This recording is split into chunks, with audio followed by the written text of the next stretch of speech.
What's up, everybody? My name is Sophia Short with PMC Mortgage, and I am here today with Taylor Lomprez to chat a little bit about the home buying process. Absolutely. Thanks for having me. So I am Taylor Lomprez with Keller Realty Homes by TLC, and we say communication is key. So I think this is perfect that we're talking about what we're going to talk about today. We have three main topics. So hit me with that first question.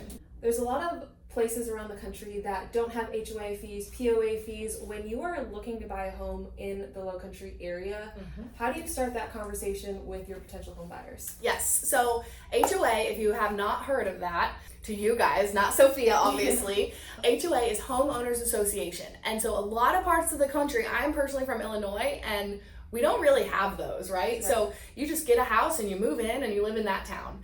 So in this area, we have homeowners associations. Most of them are gated, some are guarded, and they're anywhere from $600 a year to $70,000 a year. So when I get that initial call and someone says, I want a $700,000 home, 4 bedrooms, 1 acre, I say, that's wonderful. Talk to me about how much you're willing to spend for your HOA to get those amenities. Because as you can imagine, that price goes up, you get more amenities. So is golf included? How many pools do you have? How big is your fitness center? What kind of social activities? Is there a social membership transfer fee? So I love that everyone shares their house wish list for me. That's very important. But first step is, are we okay with paying $10,000 for an HOA because you want 4 pools in the community?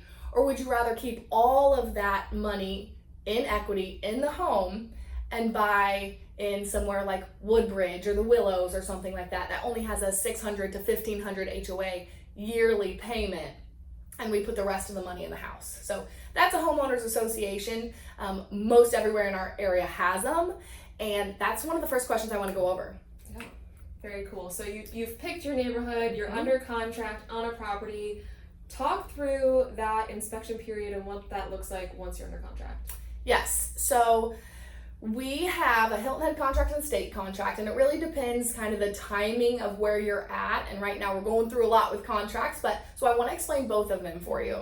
On one of our contracts, we have what's called Section 8, and we're going to have about 7, maybe 10, 14 days. That's part of the negotiations. It's a term on there. So for a home inspection, you and your realtor are going to decide how long we can schedule, have the inspector go out there, when we can review everything, and then when we can request. So on Section 8 of the Hilton Head contract, it explains you can request anything structural, electrical, plumbing, or HVAC, but if it's none of those, you're moving forward regardless. Let's talk about the timeline then. From now we have the HOA, what house do we want to buy? I, as the realtor and the client, go under contract. So that's day 1 of the contract, and we close at day 40.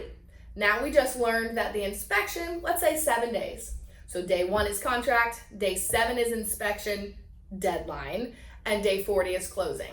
When do we order the appraisal? When does it come back? Yes. So once I receive a ratified sales contract from the realtor team that we're working with, I connect with my borrower and we submit what's called the initial set of disclosures, where we are reviewing all the different fees that are associated with closing. And once that package is actually signed is when we can go ahead and order the appraisal on a property. And typically that timeline looks like roughly 2 weeks from the time those disclosures are signed to when the appraisal actually takes place, and then eventually is returned to us within that 2-week time frame. Cool. Okay. And so on day 1, maybe day 1, day 2, day 3, you're working with their loan documents, you get it ordered, all within which I'm working on the inspection.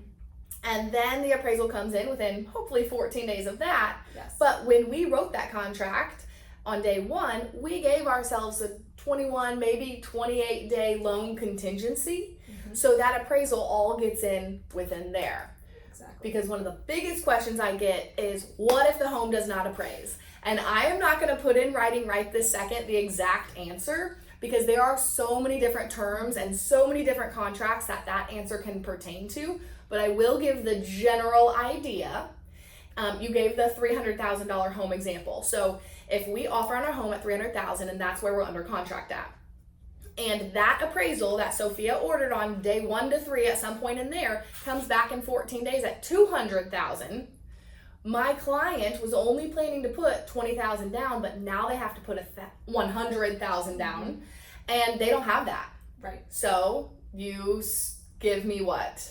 We issue the denial letter for you to take back to the sellers, and the loan is no longer good to go. Yep. And unless our client has $100,000 to bring, then it doesn't matter. Exactly. Now, there's multiple other terms and things, and make sure the contract is contingent upon the appraisal. Sometimes it's not. Sometimes people pay $700,000 and don't care if it only appraises at $640,000.